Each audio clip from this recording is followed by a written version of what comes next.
Hello everyone, welcome to my YouTube channel. तो अगर आप लोग सीपेट बॉटनी के लिए पीजी एंट्रेंस की तैयारी कर रहे हैं तो आप चाहो तो हमारे टेलीग्राम ग्रुप को ज्वाइन कर सकते हैं। लिंक आपको वीडियो के नीचे डिस्क्रिप्शन में मिल जाएगा। तो वहाँ पे आप लोगों को सीपेट रिलेटेड हर एक लेटेस्ट इन्फॉर्मेशन मिल जाएगा, तो एक बार ग्रुप को जरूर चेक कीजिएगा। तो देखिए, आज इस वीडियो में हम डिस्कस करने जा रहे हैं जो हमारा सीरीज कंटिन्यू हो रहा है, बैक टू बैक हम सीपेट बॉटनी के लिए वीडियो अभी बना रहे हैं। तो आप लोगों को मालूम है, आप लोग अगस्त 8 को होने जा रहा है, तो अगस्त 8 के अंदर अंदर हम लोग जितना हो सके प्रैक्टिस वीडियो, जो भी मोस्ट इंपॉर्टेंट एमसीक्यूज हैं, वो सभी के सभी को प्रैक्टिस कर लेंगे। इसलिए चैनल को पूरा कंटिन्यूअसली फॉलो कीजिए और बेल आइकन को प्रेस करके रखें, ताकि जैसे भी वीडियो अपलोड करूँ मैं, आप लोगों को तुरंत नोटिफिकेशन मिल जाए। तो देखिए, इसके साथ साथ ये भी बता दूँ आप लोगों को, 2020 और 2021 2021 का अगर ये 2 ईयर का अगर आप लोगों को सीपेट बॉटनी के क्वेश्चन पेपर चाहिए या फिर प्रैक्टिस करना है, तो इसका मैं बहुत ही ईजी वे में एक्सप्लेन कर दिया हूँ। यहाँ पे आई बटन पे लिंक दे दूंगा, वहाँ से आप लोग चेक कर लेना, ठीक है। और साथ में टारगेट टारगेट सीपेट बॉटनी के नाम से जो आप लोगों का प्लेलिस्ट सेव है, उसमें जितने भी वीडियोस हैं वो सभी के सभी आप लोग पूरा अच्छे से प्रैक्टिस कर लो सीपेट एंट्रेंस से पहले पहले। तो चलिए शुरू करते हैं बिना टाइम वेस्ट के, और वीडियो पसंद आए तो लाइक शेयर सब्सक्राइब जरूर कीजिएगा। तो देखिए, पहला question, coir of commerce is. Coir आप लोग जो नारियल से निकलता है, ठीक है, नारियल का जो आप लोगों का रस्सी है, नारियल का रस्सी वगैरह कोयर से बनता है। तो ये कोयर जो कॉमर्शियली यूज होता है या फिर कॉमर्शियली प्रोड्यूस होता है, वो क्या है? A fibre derived from coconut epicarp, coconut के एपिकर्प से डिराइव किया जाता है ये फाइबर को, या फिर made from coconut stem, coconut के स्टेम से बनाया जाता है ये फाइबर को। ये fibre derive from coconut mesocarp, coconut के मीजोकार्प से निकाला जाता है। या फिर ये fibre derive from coconut endosperm, ये एंडोकार्प होना चाहिए, तो ठीक है, एंडोस्पर्म दिया गया है। तो आप लोग राइट आंसर क्या है? ये जो कोयर है ये निकाला जाता है और डिराइव किया जाता है फाइबर ऑब्टेन फ्रॉम या डिराइव फ्रॉम कोकोनट मीजोकार्प। आप जानते हैं एक फूड मतलब जनरली हमारा एक फ्रूट में क्या है, ये सबसे जो हमारा सीड के साथ क्लोजेस्ट होता है उसको हम एंडोकार्प कहते हैं, एंडोकार्प। उसके बाद हमारा पूरा आउटर में जो होता है उसको हम एपीकार्प कहते हैं। उसके बाद इसके बीच में जो लेयर होता है उसको हम मेसोकार्प कहते हैं। और ये नारियल का यही हिस्सा है जहाँ पे आप लोगों को ये कॉयर वगैरह देखने को मिल जाता है, ठीक है। नारियल का जो रस्सी बनने के लिए ये जो कॉयर है यहाँ पे देखने को मिलता है। और ये पूरे लेयर को क्या बोला जाता है? पेरिकार्प। ये भी याद रखिए, पेरिकार्प। पूरे लेयर को, पेरी यानी सराउंडिंग, ठीक है, पूरा सराउंडिंग करके ये 3 लेयर बनाते हैं पेरिकार्प को। In angiosperm phylogenetic group APG classification, which one of the following is the basal family in angiosperm. APG classification में सबसे बेसल फैमिली कौन है? कौन सा बेसल फैमिली है एंजियोस्पर्म का? निम्फियासी, रानुकुलासी, एम्बोरेलासी, ब्रासिकासी। वो है एम्बोरेलासी। ये इंपॉर्टेंट क्वेश्चन है, तो इसको थोड़ा सा मार्क कीजिएगा। और आप लोग चाहो तो एपीजी सिस्टम को भी अच्छे से देख के जाइएगा, ठीक है। उसके बाद, the major component of the edible part of the cereal grain is. Cereal grain में जो आप लोग व्हीट खाते हैं या फिर आप लोगों का जो भी राइस ग्रेन होता है, जो भी खाते हैं, ठीक है, सीरियल ग्रेन, वो सभी के सभी में एक्चुअली मेजर कंपोनेंट कौन होता है? Endosperm, cotyledon, perisperm, seed coat. वो होता है एंडोस्पर्म, जिसको आप लोग कंज्यूम करते हैं, ठीक है। चाहे वो राइस हो चाहे वो व्हीट हो, आप उसके एंडोस्पर्म को कंज्यूम करते हैं, या फिर चाहे वो मेज हो, कुछ भी। उसके बाद, which of the following is not involve in photo respiration. Photo respiration को C2 साइकिल के नाम से आप लोग जानते हैं, या फिर पिको साइकिल के नाम से जानते होंगे। Pico cycle, PCO, pico cycle. तो यहाँ पे कौन सा फोटो रेस्पिरेशन में इन्वॉल्व नहीं है? Mitochondria, rubisco, peroxisome, PEP carboxylase. So right answer है PEP carboxylase, because PEP carboxylase आप लोग का मेजर मेजर एंजाइम है C4 साइकिल के लिए। एंड स्कैम जो पाथवे होता है ना, कार्बोक्सिलिक एसिड मेटाबॉलिज्म पाथवे, उसमें ये इन्वॉल्व रहता है। बाकी आप लोग पढ़े होंगे CPM यानी क्लोरोप्लास्ट, पेरोक्सिजम, माइटोकॉन्ड्रिया तो होता है। रूबिस्को तो डुअल रोल प्ले करता है, और इस केस में C2 साइकिल में तो ये ऑक्सीजनेस की तरह काम में आता है, ठीक है। कार्बोक्सिलेज होता था, यहाँ पे ऑक्सीजनेस की तरह एक्ट करता है। और पेरोक्सिजम अभी बताया, CPM, ये तीनों मेन ऑर्गेनल तो प्रेजेंट होते ही हैं C2 साइकिल के लिए। उसके बाद चलते हैं next question, which of the following biochemical element is not a nutrient. इनमें से बायोकेमिकल का जो एलिमेंट है, इनमें से कौन सा वाला न्यूट्रिएंट के अंडर में नहीं आता? Nitrogen, phosphorus, sulphur, carbon. So carbon एक न्यूट्रिएंट, मतलब न्यूट्रिएंट कंसिडर नहीं किया जाता बायोकेमिकल साइकिल के सेंस में, बता रहा हूँ, ठीक है। बायोकेमिकल साइकिल के सेंस में कार्बन को एक न्यूट्रिएंट कंसिडर नहीं किया जाता। बाकी नाइट्रोजन है, फास्फोरस है, सल्फर है, ठीक है। और उसके बाद आप लोग को पूछा जाए कि सेडिमेंटरी साइकिल में कौन कौन आएंगे, एक आएगा फास्फोरस, यहाँ पे ही है फास्फोरस और सल्फर, हमारे दोनों सेडिमेंटरी साइकिल में आएंगे। और गैसियस साइकिल का पूछा जाए तो आप लोगों का हो जाएगा CO2 और ऑक्सीजन, ये सभी के सभी आप लोगों का नाइट्रोजन साइकिल, ये सभी के सभी गैसियस साइकिल में आएंगे, जो कि पार्ट है बायोजियोकेमिकल साइकिल्स का, ठीक है। उसके बाद देखिए next question, which one of the following is not associated with anomalous secondary growth in stem. Anomalous secondary growth of stem में इनमें से कौन सा एसोसिएट नहीं होता, मतलब इसका कोई रिलेशन नहीं होता। Intraxylary secondary phloem, medullary rays, accessory cambia, rhytidome. देखिए 1 2 3 अगर एनाटॉमी आपने ठीक से पढ़ा है तो आप लोग जानते हो एक्सेसरी कैम्बिया से कैम्बिया यूज होता है, मेडुलरी रेज यूज होता है जो कि पैरेन्काइमा सेल से बने रहते हैं। उसके बाद इंट्राजाइलरी सेकेंडरी इस सभी के सभी होते हैं, लेकिन राइटिडोम का कुछ भी रिलेशन नहीं है anomalous secondary growth in stem में, तो ये राइट आंसर हो जाएगा। उसके बाद देखिए which one of the following is a correct representation of cloning vectors in descending order from left to right of insert size that may be cloned in the vector. यानी vector में जो मतलब cloning vector को use किया जाएगा insert size के accordingly from left to right, यहाँ पे लेफ्ट है और यहाँ पे पूरा राइट है, तो इसको हम डिसेंडिंग ऑर्डर मतलब बड़े से छोटे की ओर मतलब अरेंज करेंगे according to the insert size. Insert size के मतलब कंपैरिजन में हमको यहाँ पे सबसे बड़ा इंसर्ट साइज वाला को रखना है और यहाँ पे सबसे छोटा वाला को, ठीक है। तो चलिए इसको थोड़ा देख लेते हैं। बैक लेफ्ट में, एक्सट्रीम लेफ्ट में बैक यानी bacterial artificial chromosome, YAC yeast artificial chromosome, उसके बाद phagemid, then cosmid, plasmid, cosmid, MAC, YAC, या फिर याक बैक कॉस्मिड फेज, या फिर MAC YAC BAC MAC YAC plasmid cosmid. So इसका राइट आंसर है आप लोग का 3। पहले आएगा ईस्ट आर्टिफिशियल क्रोमोसोम, उसके बाद bacterial artificial chromosome, cosmid, then सबसे छोटा वाला कौन रहेगा, फेज। इसका इंसर्ट साइज बहुत ही कम है। उसके बाद which one of the following is an achiral amino acid. इनमें से कौन सा अकाइरल एमिनो एसिड है, ल्यूसिन, ग्लाइसिन, एलानिन, वैलिन, तो वो है ग्लाइसिन। उसके बाद which one of the following statement is not true. इनमें से कौन सा स्टेटमेंट ट्रू नहीं है। Triglycerols are the major lipid stored in seeds, complete oxidation of 1 gram lipid would produce more energy than oxidation of 1 gram of carbohydrate। ये तो आप लोग मतलब बेसिक से जानते हैं कि कार्बोहाइड्रेट से ज़्यादा लिपिड का एनर्जी प्रोडक्शन ज़्यादा रहता है। Lipids are a more reduced form of carbon than carbohydrates, या फिर वैक्सेस आर नॉट लिपिड। तो यहाँ पे आप लोग नॉट ट्रू पूछा है तो ये नॉट ट्रू है क्योंकि वैक्सेस भी एक लिपिड ही है, ठीक है। वो चाहे आप लोगों का बी वैक्स हो, चाहे वो ईयर वैक्स हो, या फिर वो कैंडल का जो होता है वैक्स, वो सभी के सभी आप लोगों का लिपिड में आते हैं। उसके बाद व्हिच वन ऑफ द, या फिर आप लोगों का वो क्यूटिकल हो, क्यूटिकल भी तो एक वैक्सी कोटिंग होता है ना, वो वैक्स से बना देता है, तो वो भी एक लिपिड है। उसके बाद which one of the following statement is not true. इनमें से कौन सा स्टेटमेंट ट्रू नहीं है। Starch synthesis is related to Calvin cycle, starch is a soluble carbohydrate rich, starch is synthesized from triphosphate, starch is synthesized in the chloroplast. तो देखिए यहाँ पे आप लोग मालूम चल गया होगा गलत क्या है, नॉट ट्रू क्या है। Starch is a soluble carbohydrate reserve. तो आपने कभी भी स्टार्च को, अगर स्टार्च नहीं देखे तो घर में देखिएगा, जब भी आलू वगैरह को काटा जाता है उसको पानी में भिगा जाता है साफ करने के लिए, तो जब भी आप लोग देखोगे उस जो बर्तन वगैरह होता है उसमें जो पानी रहता है जहाँ पे आलू को भिगा रहते हैं, वहाँ पे आप लोग अगर केयरफुली देखें आलू को निकालने के बाद आप लोग थीन लेयर का सेडिमेंट जमता है व्हाइट कलर का, ठीक है। व्हाइट कलर नहीं दिखेगा क्योंकि आलू वगैरह का मेल वगैरह होता है, इस वजह से व्हाइट नहीं दिखेगा, लेकिन वो जो थीन लेयर है ना वो आप लोगों को मतलब व्हाइट कलर का आएगा। जब आप पानी को डिकेंट करोगे, हटाओगे, तो आप लोग उसको सुखाओगे तो आपका एक मस्त पाउडर, पूरा मस्त पॉन्ड्स पाउडर की तरह, पूरा मखमल पाउडर की तरह एक जो आएगा लेयर या फिर सेडिमेंट जमेगा, वही है स्टार्च। और स्टार्च अगर सॉल्युबल होता तो ये पानी में घुल जाता, लेकिन ये तो नीचे बैठ गया है ना, तो वो आप लोगों का क्या है, इनसॉल्युबल है। तो यहाँ पे ये लिखा है सॉल्युबल कार्बोहाइड्रेट है स्टार्च, लेकिन ये गलत है, ठीक है। आपका स्टार्च इनसॉल्युबल इन वाटर है। उसके बाद चलते हैं next question, which one of the following statement about phellogen is correct. Phellogen के मतलब रेस्पेक्ट में इनमें से कौन सा स्टेटमेंट करेक्ट है। Correct, following a periclinal division in a parenchyma cell, the larger of the two daughter cells become a phelogen while the smaller difference into pheloderm cell. Phelogen initial arise through de-differentiation of parenchyma cell.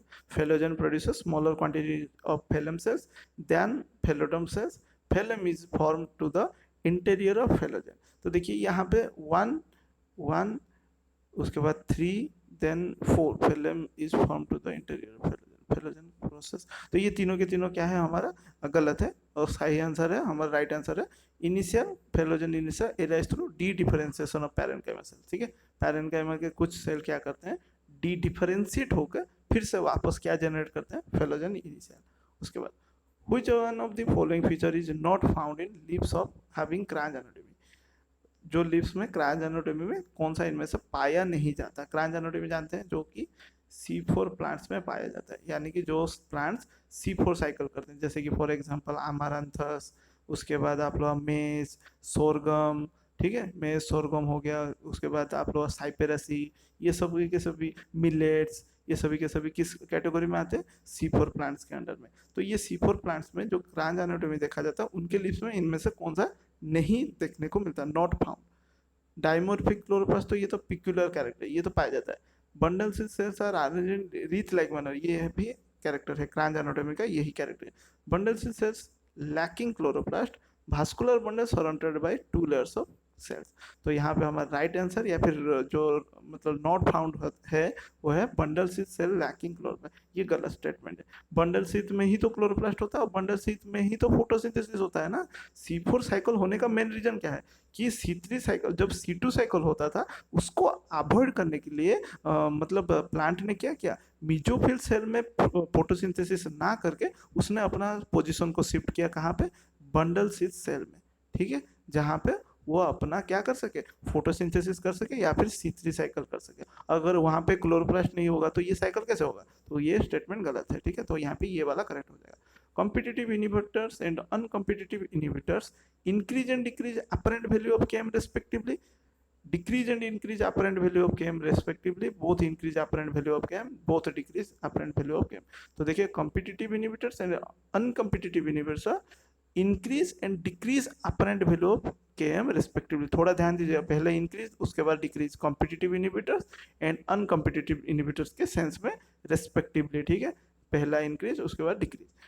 उसके बाद देखिए next mechanical, मतलब increase किसके लिए, competitive inhibitor के लिए, और decrease आप लोगों का अनकॉम्पिटिटिव इनिबिटर के लिए, ठीक है, उस सेंस में मैं बता रहा था। Mechanical transmission of plant viruses in indicator plants was first demonstrated for, आप लोगों का पहले तो आप लोगों को मालूम था एनिमल में कोई मतलब ह्यूमंस केस में जो इन्फेक्टेड सीरीज वगैरह से भी आप लोगों का ट्रांसमिट हो रहा था वायरस। यहाँ पे प्लांट में पहली बार कहाँ से पता चला कि प्लांट में भी मैकेनिकल ट्रांसमिशन होता है वायरस का। Tomato spotted wilt virus, tobacco rattle virus, tobacco mosaic virus, tomato leaf curl virus. तो उसका right answer TMV, tobacco mosaic virus, ठीक है। उसके बाद चलते हैं next question. A trace element essential for plant growth and a radioactive isotope used in cancer therapy is, इनमें से कौन सा ट्रेस एलिमेंट है जिसको यूज किया जाता है फॉर प्लांट ग्रोथ के लिए और रेडियोएक्टिव आइसोटोप की तरह कैंसर थेरेपी में, आयरन, कैल्शियम, कोबाल्ट, सोडियम, वो है कोबाल्ट, ठीक है। The perinating buds of which one of the following is located on the ground surface and which protected by soil or lighter, इनमें से कौन सा मतलब कौन से प्लांट में या फिर हाँ कौन से प्लांट में आपका पेरिनेटिंग बर्ड सॉयल या फिर लाइटर के द्वारा प्रोटेक्टेड रहता है ग्राउंड सरफेस के पास, क्रिप्टोफाइट्स, थर्मोफाइट, थेरोफाइट्स, केमियोफाइट्स या फिर हेमिक्रिप्टोफाइट्स, उसको कहते हैं हेमिक्रिप्टोफाइट्स, ठीक है। हेमिक्रिप्टो, क्रिप्टो मीन हिडन, ये आधा हिडन रहता है, क्रिप्टोस का मतलब ये हिडन छिपा हुआ, लेकिन ये हेमिक्रिप्टोफाइट, ठीक है। उसके बाद चलते हैं next. The fruiting bodies in agaricus and Morchella are, the fruiting bodies in agaricus and Morchella क्या है, basidiocarp and ascocarp respectively, basidiocarp या फिर आप लोग ascocarp and basidiocarp respectively ascocarp. तो देखिए फ्रूटिंग बॉडीज पहला तो agaricus आप लोग बेसिडियोमाइसेटिस को बिलोंग करता है, तो ये बेसिडियोकार्प हो गया। मोर्चेला आपका आस्कोमाइसेटिस को बिलोंग करता है, वो आस्कोकार्प बिलोंग करता है, ठीक है। तो इसका राइट आंसर हो जाएगा 1। और मोर्चेला में बता दूं, इसको आप लोगों का बहुत ही मतलब न्यूट्रिशियस माना जाता है, जिसका बहुत ही मतलब सेलिंग प्राइस बहुत ही ज़्यादा है, ठीक है। इसका डिमांड भी बहुत ज़्यादा है और इसका सेलिंग प्राइस भी पर केजी मतलब कितना कितना हज़ार में आता है इसका, agaricus से भी ज़्यादा है मोर्चेला, ठीक है। उसके बाद देखिए नेक्स्ट क्वेश्चन, मोरल्स भी कहते हैं इसको। The 5' to 3' nucleotide sequence of one of the strand of a double-stranded DNA molecule is given। मतलब 5' to 3' वाला डायरेक्शन दिया है एक DNA स्ट्रैंड का, 5 CGA TGA CGA TGA CGA TGA CGT TTA CAG ATG, मतलब कितना लंबा दिया है, आप लोग यहाँ से ही मालूम चल गया कि इसका कोई रोल नहीं है। देखिए रहे, इतना बड़ा तो कोई भी सीक्वेंस नहीं देता क्वेश्चन में। उसके बाद in the absence of TM यानी melting temperature effect which of the following Sets of primer could theoretically be used to amplify the target sequence by PCR। आप लोग जानते हैं पीसीआर में हाई टेम्परेचर का यूज होता है, तो यहाँ पे बोला गया कौन सा प्राइमर को यूज किया जाता है। मैं आपको यहाँ पे बता दूं, ये सिर्फ आप लोगों को कंफ्यूज करने के लिए दिया है, नहीं तो कोई भी इसका रिलेशन नहीं है। आप लोग किस तरह इसका आंसर निकालोगे, देखिए यहाँ पे 5 डेज मतलब आपका जो प्राइमर होता है ये क्या है, डबल स्टैंडर्ड का मान लीजिए, ये क्या है डबल स्टैंडर्ड, ये 5 to 3 होगा, तो ये 3 to 5 रन किया होगा, बस उसका कॉम्प्लीमेंट्री हमें जोड़ना है। तो देखिए किस तरह से आप लोग मालूम चला, इतना सीक्वेंस में कंफ्यूजन होना बहुत मतलब कॉमन है, इसलिए इसको कैसे अवॉइड करेंगे। इसको इसका बीच वाला को देखिए, बीच वाला बेस को देखिए, यहाँ पे ए है, यहाँ पे टी है, तो ये कॉम्प्लीमेंट्री है, लेकिन यहाँ पे जरा देखिए जी मतलब 5 का क्या होगा, 3 के साथ कंबाइन होगा, ठीक है। मतलब यहाँ से हम शुरू करेंगे, ध्यान दीजिएगा, यहाँ से हम शुरू करेंगे एक स्ट्रैंड का मान लीजिए, और इसका यहाँ से शुरू करेंगे, क्योंकि कॉम्प्लीमेंट्री है ना, यहाँ पे 5 3 सेम हो जाएगा, इसलिए हमको कॉम्प्लीमेंट्री करना है। तो जी है, यहाँ पे सी है, ठीक है, सी है यहाँ पे, यही गलत हो गया, चलिए उसके बाद टी होना चाहिए था। देन यहाँ पे भी सेम सीक्वेंस, यहाँ से पढ़ेंगे और इसको यहाँ से पढ़ेंगे, क्योंकि हमें कॉम्प्लीमेंट्री करना है ना, एक 5 3 और दूसरा 3 5, ठीक है। तो देखिए जी है, यहाँ पे जी है, यहाँ पे ये गलत हो गया, जी जी कहाँ पे होता है, ठीक है, गलत हो गया। उसके बाद थर्ड देखते हैं, यहाँ पे भी उस तरह यहाँ से पढ़ेंगे और इसको यहाँ से पढ़ेंगे, सी यहाँ पे सी, ये भी गलत हो गया, ठीक है। उसके बाद लास्ट वाला देख लेते हैं, यहाँ पे दिया गया है जी, यहाँ पे सी, ठीक है, टी यहाँ पे ए, सी यहाँ पे जी, उसके बाद टी, इसके बाद क्या है ए, उसके बाद टी, उसके बाद टी, उसके बाद ए, उसके बाद सी, उसके बाद जी, उसके बाद जी, उसके बाद सी। तो ये वाला हमारा राइट आंसर है। देख रहे हैं तो किस तरह से आप लोग कोई कोई क्वेश्चन को इजीली आंसर कर सकते हैं। यहाँ पे क्वेश्चन में कुछ भी नहीं है, क्वेश्चन है ही नहीं, सिर्फ आप लोगों को डाइवर्ट करने के लिए दिया गया है, लेकिन आप लोगों का यहाँ से देख के मालूम चल गया कि यही आपस में कॉम्प्लीमेंटेड टू ईच अदर है, लेकिन इन बाकी तीन बिल्कुल भी नहीं है। उसके बाद चलते हैं next. The genetic material of tobacco mosaic virus is a, genetic material of tobacco virus क्या है, SS RNA, single stranded RNA, जो कि इस तरह से हेलिकली कॉइल्ड होता है, जिसके साथ एक एक हमारा कैप्सोमियर लगे रहते हैं, ठीक है, इस तरह से प्रोटीन वगैरह लगे हुए रहते हैं।